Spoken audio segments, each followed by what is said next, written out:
நலம் நலம் தானே நீ இருந்தால்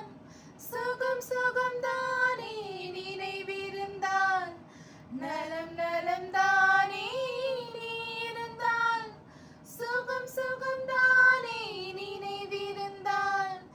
இடை மெலிந்தது இயற்கை அல்லவா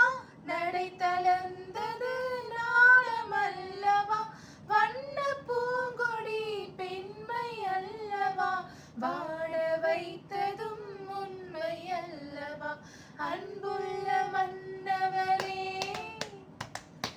ஆசையிலோர் கடிதம் அதை கடிகளில் எழுதவில்லை இரு கண்களில் எழுதி வந்தேன் அன்புள்ள மான்விழியே ஆசையிலோர் கடிதம் நான் எழுதுவதென்னவென்றால் உயிர்